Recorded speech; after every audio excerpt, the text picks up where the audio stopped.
This is Will Kinney, and the topic today is one that I think is pretty important. It comes up quite a bit on the Internet. But I get asked this question, why do King James onlys attack the Word of God? And I've been involved in Christian Internet forums over the years, and I've discussed whether or not there really is a complete, inspired, and inerrant Bible in any language with many Christians. When people begin to discuss the Bible version issue, many Christians become uncomfortable, and then they get angry. Passions are stirred about this topic more than any other. Some forums will not even allow discussions about the inerrancy of the Scriptures or the King James Bible to be discussed. I myself have been banned from a couple of Christian clubs just because I brought up the issue of whether or not the King James Bible is the inerrant Word of God or not. The promoters of modern versions like the New American Standard, the NIV, ESV, RSV, New King James, Holman, etc., are now rocked back on their heels and are scrambling for some kind of an answer. There is clear and undeniable proof that the ESV, NIV, NASB versions are nothing more than the new Catholic Bible versions, and even the best of their defenders cannot deny it. So I provide again the link, and we've discussed this before, but there's this undisputable proof that they're Catholic Vatican versions. There's a formal agreement reached with the Vatican, and they decided to make an interconfessional text for the New Testament, and all of these versions frequently reject the Hebrew readings in the same places. And, I provide a link for that. You can look it up. But the quote comes right out of their own UBS critical Greek text. So, there's just no getting around it. And so you have to face that fact. So they don't believe that the King James Bible, nor any Bible in any language, including their nebulous and constantly changing the Hebrew and Greek, is the infallible words of God. And I see a remarkable deterioration in their thinking processes. Many young Christians are simply unaware of the issues involved in the Bible version discussions, but many others do have some knowledge, are now coming around with some really strange, contradictory, and emotionally charged unbiblical statements. Before we look at some of the things that are now being said on the Internet, let's first address this frequent charge that I now hear by those who are confronted with the King James Bible issue. I've been recently asked several times, why do you King James only people cause divisions in the body of Christ and attack the Word of God? Most of the people asking this question are woefully ignorant of what has been going on for the last 100 years or so, and who started this attack on the Bible. It certainly was not the King James Bible believers. It was the seminaries and the modern versionists themselves who started this attack on not only the King James Bible, but on the doctrine of the inerrancy of Scripture as a whole. As for causing division in the body of Christ, the issue is very simple. Truth always divides. If we who believe in the inerrancy of the King James Bible were to just give up the fight and join in with the crowd by saying, you guys are right after all, there really is no such thing as an inerrant and 100% true Bible in any language, no translation is perfect, then we would be warmly welcomed back into the fold and united with them in their basic unbelief in the inerrancy of the Bible. Then we could all just get along in Christian love and unity. But by God's grace, we are not going to cave in to the ever-growing unbelief in the absolute truth of God's written words, but will take our stand on the solid rock of the book of the Lord, the King James Bible, as being the infallible words of the living God of history and redemption. Now the Bible is not the inspired and inerrant Word of God. This is in quotes. But this is what most Christians believe. Most Christians today do not believe the Bible is the inerrant and infallible Word of God. This statement may seem shocking at first, and many pastors and Christians will give the knee-jerk reaction saying that they do believe the Bible is the infallible Word of God. However, upon further examination, it will soon be discovered that when they speak of an inerrant Bible, they're not referring to something that actually exists anywhere on this earth. They're talking about a mystical Bible that exists only in their imaginations. and each person's particular version differs from all the others.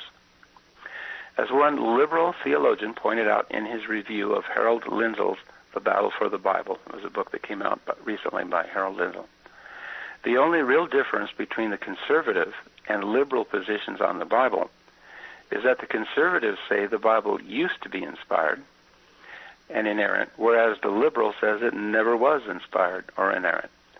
Both positions agree that the Bible is not now inspired or inerrant.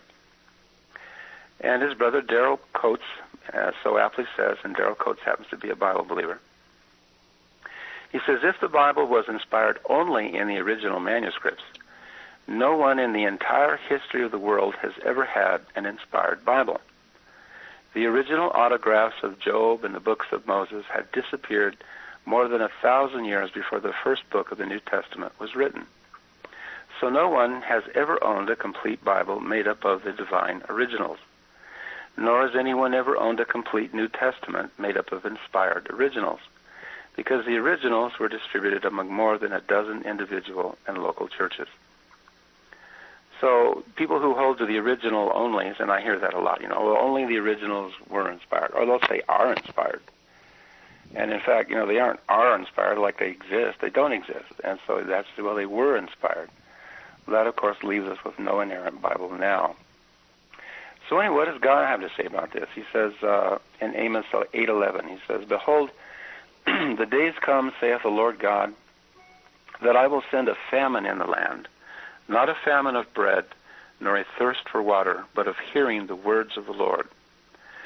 The Lord Jesus Christ also stated in Luke 18:8, nevertheless, when the Son of Man cometh, shall he find faith on the earth? And that seems to imply, it's a rhetorical question, that when the Lord Jesus returns, there's not going to be very much faith on the earth. Very few people are apparently going to be believing. The Apostle Paul wrote concerning the coming of the Lord Jesus Christ and our gathering together unto him, let no man deceive you by any means, for that day shall not come except there come a falling away first. That's 2 Thessalonians 2, verse 3. The number of professing Christians who do not believe in a hold it in your hands and read type of inspired Bible has steadily increased over the years since the flood of multiple choice, conflicting, and contradictory modern Bible versions began to appear about 100 years ago. The following testimonies about the character of evangelicalism today were made by key evangelical leaders. The irony is, these same men are part of the problem they lament. Each of these men has been guilty of endorsing modern Bible versions. I won't give the entire quotes. They're here. I'll give you the link to this, but I have their entire quotes here, but I'll give you the pertinent part. This one is by Harold Lindsell, and he's a former vice president of Fuller Theological Seminary.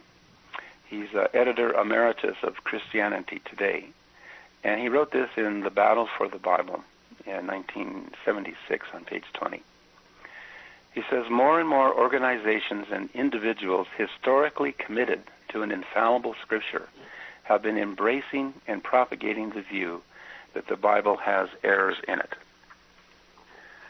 Here's a quote by Francis Schaeffer that he wrote in The Great Evangelical Disaster in 1983, and it comes on page 44. He says, within evangelicalism there are a growing number who are modifying their views on the inerrancy of the Bible so that the full authority of Scripture is completely undercut.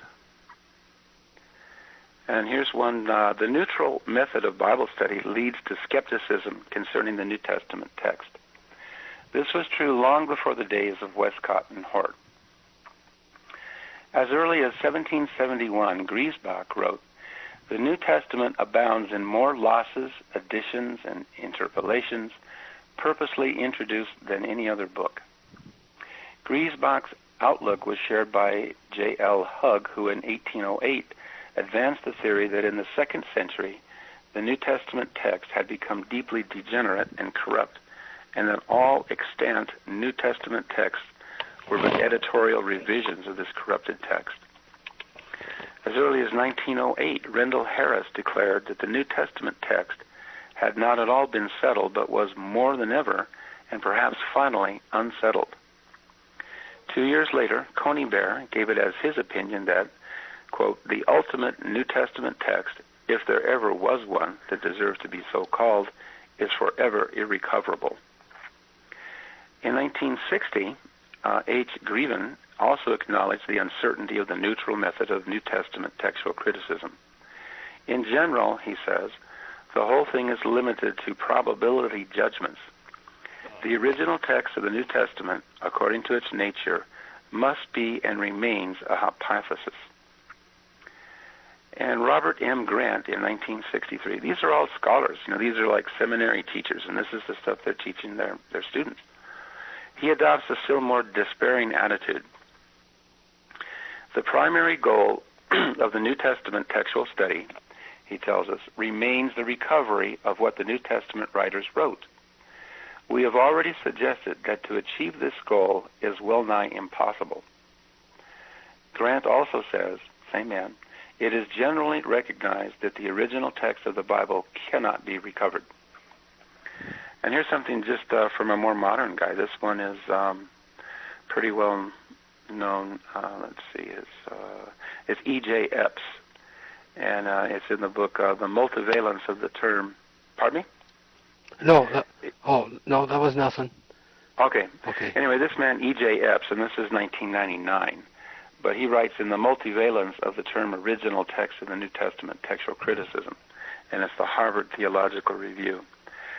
He says, now, however, reality and maturity require that textual criticism face unsettling facts, chief among them that the term original has exploded into a complex and highly unmanageable multivalent entity.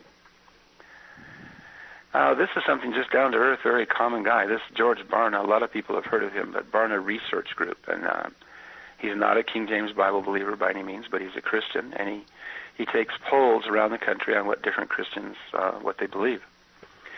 Well, he reported in a study exploring the religious beliefs of the 12 largest denominations in America. He highlights the downward theological drift that has taken place in Christian churches in recent years. The study found that an alarmingly high number of church members have beliefs that fall far short of Orthodox Christianity.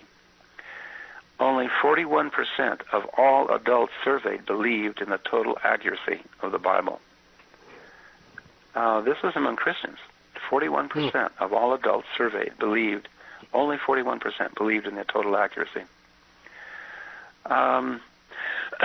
Here's something interesting. He took two polls. He did one in 1996, and there he says that among American adults generally, 58% believe that the Bible is totally accurate in all its teachings. 45% believe that the Bible is absolutely accurate and everything in it can be taken literally. Now, that was in 1996. Mm-hmm. Then its support dropped between that poll and another taken in 2001. So that would have been just 5 years later. Barna reported that in 2001 that 41% of adults strongly agree that the Bible is totally accurate in all it teaches. So that was from 58% to 41%, and that was just in 5 years. He says, seminary students, this is Barna continuing, seminary students, future pastors, and leaders in the church show very little support for the inerrancy of the Bible position. What does that foretell about the future of the church? Undoubtedly, just as the poll results show in the 1996 and 2001 time frame, the number of people believing the Bible is inerrant will drop. Now, this is what George Barna said, and he's not even a King James only believer. Go ahead. Well, I keep going back to this verse. I'll read it. If you think it's appropriate, we can leave it in. But they went out from us, but they were not of us. For had they been of us, they would have no doubt continued with us. But they went out that they might be made manifest, that they were not all of us. That's 1 John 2:19. Mm-hmm. So I'm always appreciative in a kind of a weird way that people identify themselves in what they believe so that we know who we're dealing with. That's all I wanted to say on that, brother.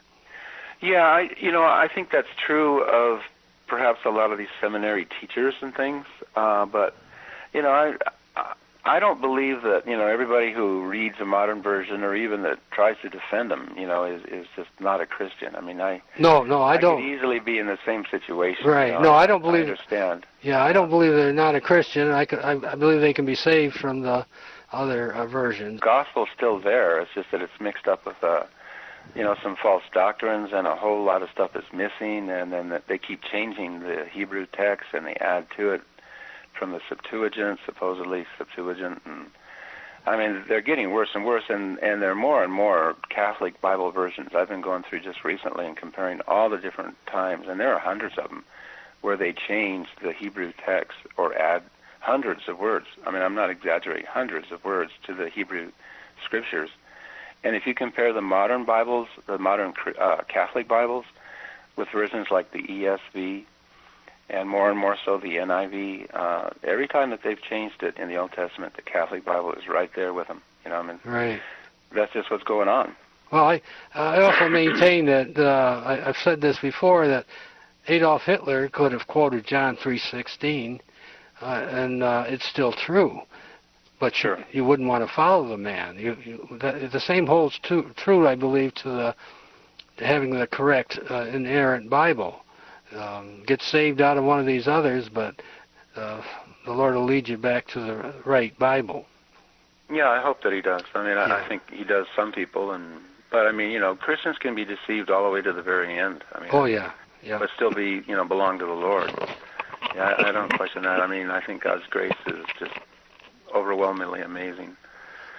But they're fake Bibles, and people need to know this, and they need to know who started the attack. It wasn't the King James Bible believers.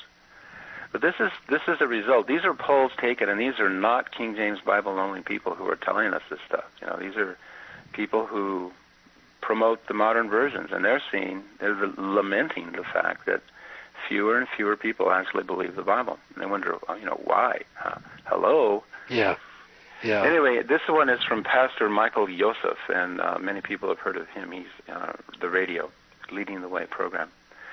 Well, he says the title of today's message was The Bible, the World's Most Relevant Book, and Part 2. In his message, he gave statistics of a poll that was conducted. Here's what the poll revealed. 85% of students at America's largest evangelical seminary don't believe in the inerrancy of Scripture. And that's what he said. So where did this attack come from? I mean, we have Westcott and Hort, but we're going to see some modern, and I want to give you some quotes right out of their own writings here.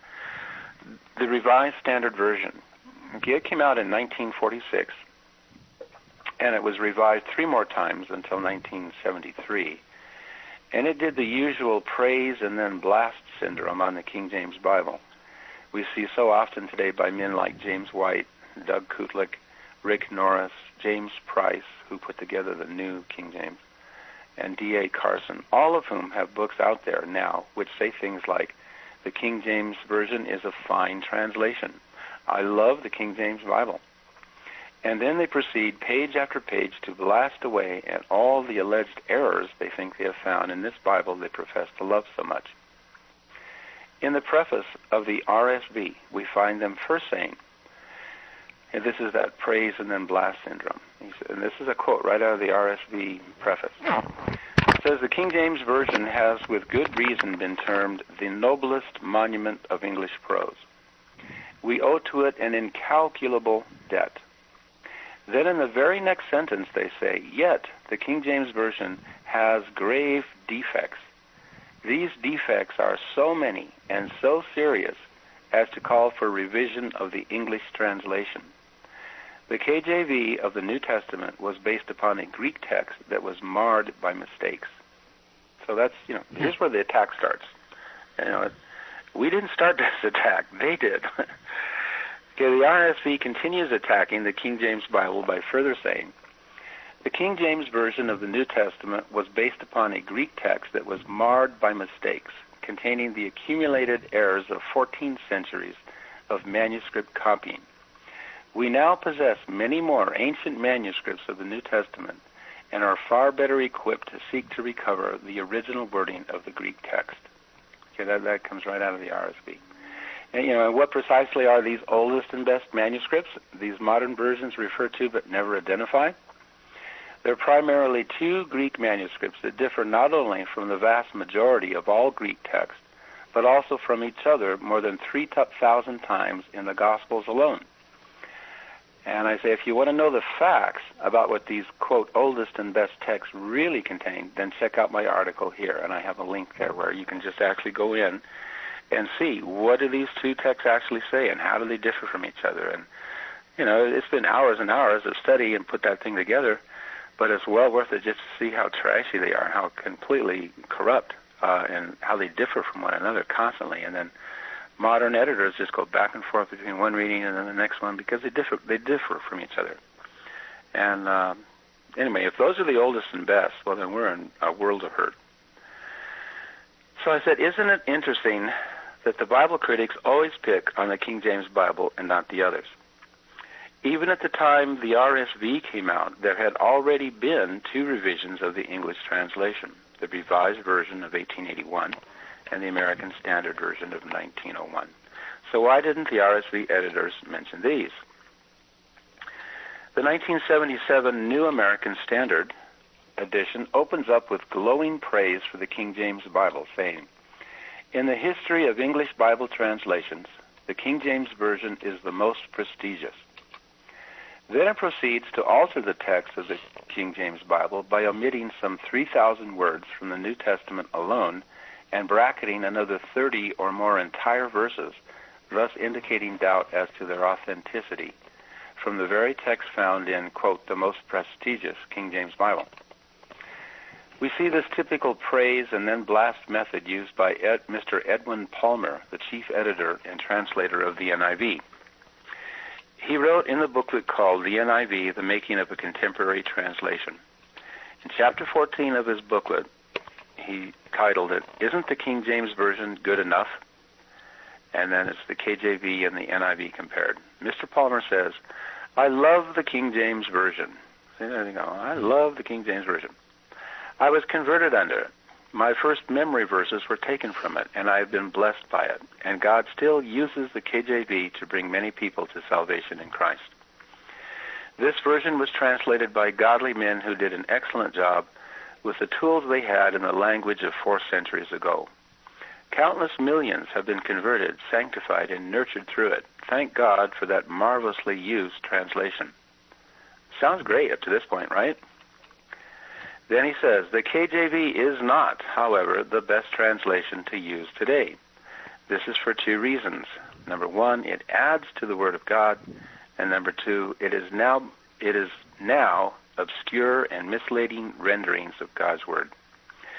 Mr. Palmer of the NIV Committee continues and closes with these words. Do not give them a loaf of bread covered with an inedible, impenetrable crust, fossilized by 3.5 centuries. Give them the Word of God as fresh and warm and clear as the Holy Spirit gave it to the authors of the Bible. For any preacher or theologian who loves God's Word, to allow that Word to go on being misunderstood because of the veneration of an archaic, not understood version of 4 centuries ago is inexcusable and almost unconscionable. And that was right out of his book. So do you still think the people directly behind the NIV are neutral, fair, and unbiased in their open disparagement and severe criticism of the King James Holy Bible? It should be noted as well as the NIV's fresh bread, quote, apparently got moldy after a few years, and they no longer even print the NIV 1984 version. They have now updated it and got it right this time. That's their quote, they got it right this time, by changing more of the Hebrew readings as well as the underlying Greek text, changing the meaning of literally hundreds of verses and modifying about 40% of the verses from the way they read in the old NIV. So I have, documented there. I have a whole article I did on the new NIV that came out in 2011, and they have, I just go in and I just show how many verses they've changed. They've changed not only the way they read, but they've actually changed the underlying Greek text in several places. And in the Old Testament, they continue to reject many Hebrew readings, and then They even add more words from the so-called Septuagint than they used to. So, I mean, it's just getting worse, not better. At our Which Version Club, that's one of our Yahoo clubs that we have, a fellow Bible believer pointed out the irony of Mr. Palmer's NIV statements when he said, "Do not give them a loaf of bread covered with an inedible, impenetrable crust, fossilized by 3.5 centuries." The irony is that Mr. Palmer's fresh and warm NIV is no longer being printed, while the King James Bible that God uses to bring many people to salvation in Christ is still growing strong. Let's see, I'm going to eliminate a little bit of this, but there's a lot more here. But I just wanted to show who began. Okay, let me get to Daniel Wallace. This is one here. I mean, these are the people attacking the King James Bible. There's another one, Joel Hoffman, a supposed expert in Bible translation, and he says the King James Version is the, quote, fool's gold standard of translation, and claims that it is monumentally inaccurate. And this is from the Bible Scholar. It's Christian Newswire, May 2 of 2011. So that's very recent. Hoffman, author of And God Said, How Translations Conceal the Bible's Original Meaning, compares the KJV to an undependable ancient map and warns that, quote, those who would navigate the Bible solely with this 400-year-old translation journey in perils. So who's attacking the Word of God? It's not the King James Bible believers. No, it's amazing. It kind of reminds me of the political left. Yeah, absolutely. They just, there's no reasoning there. They're blind. They're blind leaders of the blind.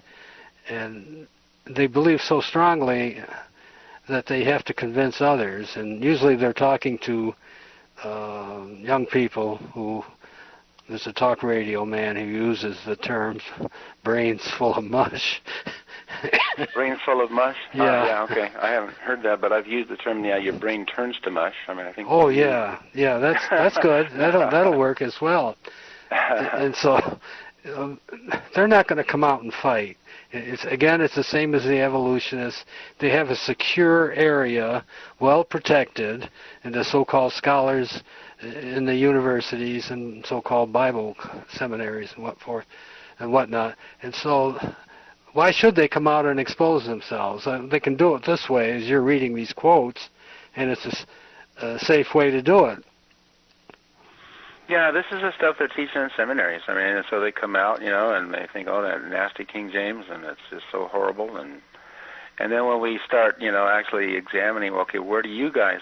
where are you coming from? What is it that you believe about the Bible? And we force them up against the wall, and they'll have to admit, that they don't believe that any Bible in any language is the infallible words of God. And I've even run into people now who they'll admit that, and they think that's a step forward. They think that's a spiritual, step or advancement to believe that way. They think it's a sign of spiritual maturity. And that's what I'm getting now from some of these people. They're going to just go on into senseless... Total apostasy. Yes. Yeah. Excuse me. Good thing I have the edit function.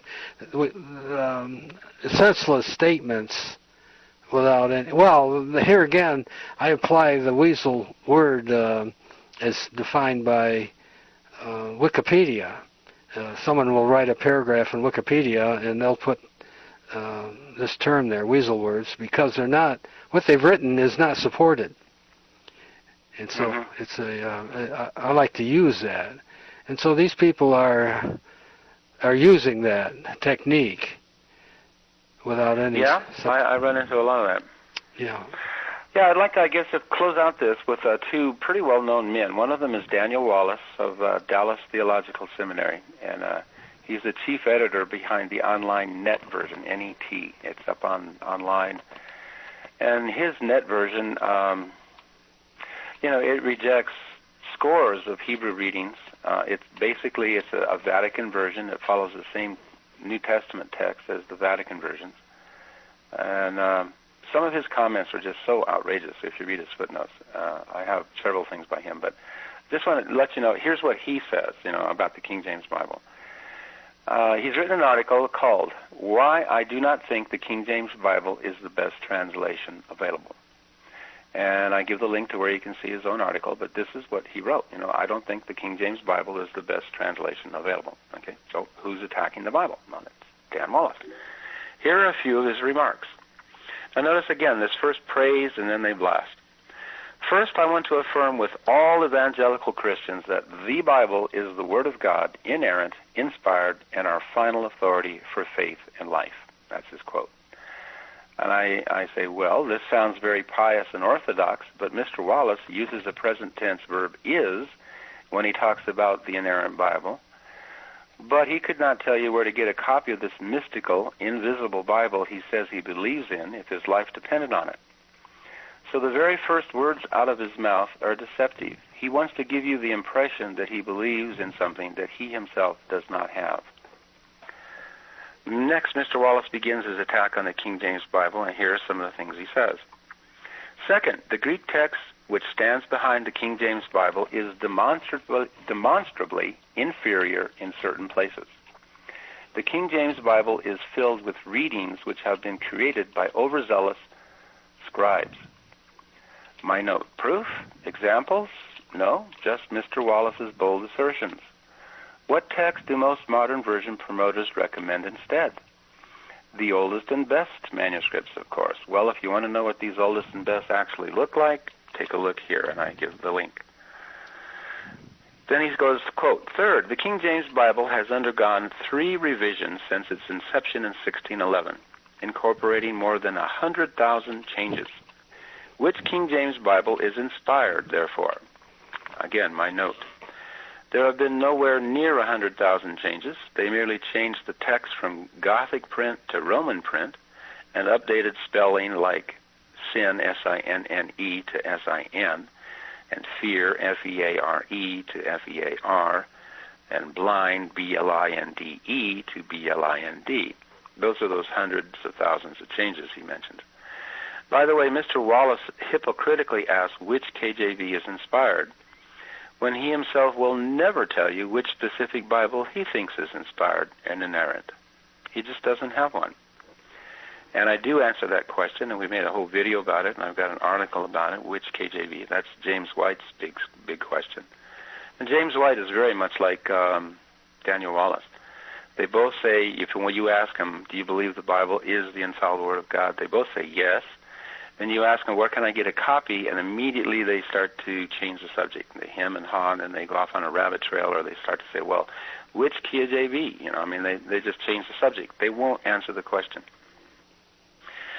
Here's another key continues. Fourth, he says, 300 words found in the KJV no longer bear the same meaning. Example, suffer little children to come unto me, Matthew 19, or study to show thyself approved unto God. Should we really embrace a Bible as the best translation when it uses language that is not only not clearly understood anymore, but in fact has been at times perverted and twisted? Again, my note. For such an educated man, Mr. Wallace apparently does not know his own English language very well. Look up the meanings of suffer in a dictionary, Mr. Wallace. You might be surprised to learn something. By the way, study still means study. Fifth, the KJV includes one very definite error in translation, which even KJV advocates would admit. In Matthew 23:24, the KJV has strain at a gnat and swallow a camel, but the Greek has strain out a gnat and swallow a camel. Again, my note, Mr. Wallace again shows his ignorance. It looks like he is just parroting the same stupid example other Bible agnostics like James White are putting out there without ever having looked into it for himself. Matthew 23:24 is not a printing error. I have an entire article on that and shows why and how that phrase was used during that time many, many times to strain at a gnat. King James is right. It's not a printing error at all. And then I'll close out with this guy, Bruce Metzger. Lots of people have heard of him. He was one of the chief editors of the Nestle-Aland United Bible Society critical texts, which are the basis for most modern versions like the RSV, the ESV, NASB, NIV, NET, and Holman Standard versions. Bruce Metzger believed that Moses did not write the Pentateuch, Deuteronomy was not written until 700 years before Christ. The Old Testament is and these are quotes from his own writings, a mixture of legend, myth, and history. He believed the record of the worldwide flood of Noah's day is exaggerated. The book of Job is a folk tale. The miracle accounts about Elijah and Elisha contain, quote, legendary elements. Isaiah was written by Isaiah plus 2 or 3 unknown men who wrote centuries later. The record of Jonah is a, quote, legend. Daniel does not contain supernatural prophecy. Paul did not write the pastoral epistles. Peter did not write 2 Peter, etc. All of these unbelieving lies can be found in the notes to the Reader's Digest Condensed Bible, which were written by Metzger, and in the New Oxford Annotated Bible, of which Metzger is co-editor. Metzger calls the Textus Receptus, which is the textual basis for the King James Bible, he calls it corrupt. He says later on it is debased and disfigured. But when King James Bible believers shows why the so-called oldest and best manuscripts of Sinaiticus and Vaticanus, upon which most modern versions are based, are in fact among the worst, and calls them corrupt, he is then being accused of being mean-spirited and unkind. I've seen this happen many, many times. I mean, they can say all these nasty things about the King James Bible, but if I point out something about, well, you know, these are corrupt manuscripts, and here's why, and I show them the readings and what they actually say, and, oh, you're being mean-spirited, you're being uncharitable, you're being unkind. That's not Christian. That's not the fruit of the Spirit. I get that all the time from these guys. So anyway, I close out with this. Even such modern versions as the NIV and the ESV expose their basic unbelief in the inerrancy of Scripture by their own prefatory remarks. The 1984 NIV preface closes with these words on page Roman numeral 20. Quote, like all translations of the Bible made as they are by imperfect man, this one undoubtedly falls short of its goals. Well, they were wrong about 2 things and right about 1. Number 1, there can be a perfect translation. Number 2, if God cannot use imperfect man to give us his pure words, then there never would have been any originals in the first place. And number 3, the NIV editors definitely got number 3 right. This one undoubtedly falls short. The recent ESV, English Standard Version of 2001, they've revised it again now in 2007, changed about 300 verses in it, is a revision of the new RSV, which is a revision of the old RSV. It closes out its prefatory remarks saying, we know that no Bible translation is perfect or final. So, not only do the ESV editors think that no Bible is perfect or final, their own ESV put out another ESV edition in 2007, and they changed over 350 verses that were in their 201 ESV. And they continue to reject numerous Hebrew readings. Close out with this one, I guess. So the scholars who put together their own modern versions acknowledge that their own versions are not the perfect words of God. In fact, not one of them really believes that such a thing exists. So who is really attacking the words of God? Is it the modern versionists and seminary scholars themselves? It's not the King James Bible believers. Okay. So we didn't start this attack, but we're not going to stand still and just, take it. But we're going to turn around and say, okay, well, here, what do you guys really believe? And let's look at the manuscripts you're using. And what do they teach? And how do they keep changing? So, yeah. I just got a comment from your buddy, William Tyndale. Oh, okay. On how to be a KJB cult member. Ah, all right. Yeah. Yeah, I've responded to several things, but I keep asking him, okay, show us your infallible Bible. I mean, he just keeps contradicting himself. I believe the Bible's infallible, but no translation is. Okay, then can you show me your text, the Hebrew and Greek or whatever it is that you believe is the infallible Word of God? And he won't do that, of course. You want me to leave those comments in on this presentation? If you'd like to, sure. Yeah. Whatever you feel is best. Well, it's he hasn't said anything in the comment that is supportable. I mean, it's just he gives a reference to half hour or so of the following, then he gives a link. It was your conversation with. Oh, James White. Yeah, I addressed that because we made a tape of that. I have an article, and we made a video of that. My response to James White about which version, which KJV. Right. Right. And we made the tape to it, but of course James will never let me post it at his forum. He's blocked me out of his Alpha and Omega Facebook forum. He won't let me post there at all. And I had actually one other brother put it up there, and then they took it down immediately. So, I mean, they just don't want to see it. And but I respond to and I answer which KJV, and then I respond to the points that he brought up. But when he posts a video, he has no comments. He won't allow comments. He doesn't want to hear them. But when you post a video, you always open it up to comments. People from all sides can voice what they think about it, and go back and forth, and there's an interchange of ideas. And I believe everyone should have the opportunity to make a fool of himself. That's well put. Yes. But, James White won't do that. He'll post something up there, and then he just no comments allowed. And yeah, they can't afford that. They can't because it would expose them too much. Yeah, it would. Yeah, absolutely. Yeah. Well, anyway, I hope that this has helped to some people, just to realize, that where this battle really started and what they're saying, and then just you can see it in the polls. And these are by non-King James believers. They're lamenting the fact that fewer and fewer Christians believe in the infallibility of the Scriptures. Amen. And that's what God said would happen. He's going to send a famine into the land of hearing His words. Yeah, it's going to come a falling away from the faith. And we're witnessing those things right now. And it certainly isn't a famine to the people who oppose the very words of God. It's like that. I think I mentioned it before. A tsunami, you come blowing in. Well, that's the whole idea. It's the how God does things. It's amazing. It's like the famine isn't that there isn't there aren't Bibles out there. The fact there are too many Bibles, and so nobody knows anymore what is the true Word of God. And they doubt it all. They might believe parts of some, but they believe all of none. And they read them less and less. And that's the irony. There's so many Bibles that people are reading them and believing them less and less. And this is the famine that God is sending. And it also neutralizes a new believer.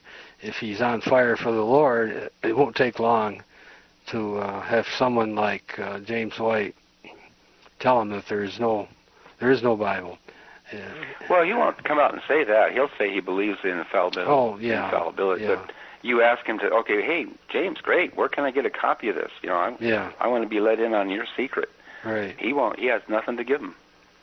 I think, again, these people really are a priestly class, not in the biblical sense, but in such as the Catholic Church, that they have the words of God. They'll interpret them, and you peons just sit there and keep your mouth shut. Yeah, no, it is. It's the modern day priestcraft. It's scholarship. Yeah, yeah.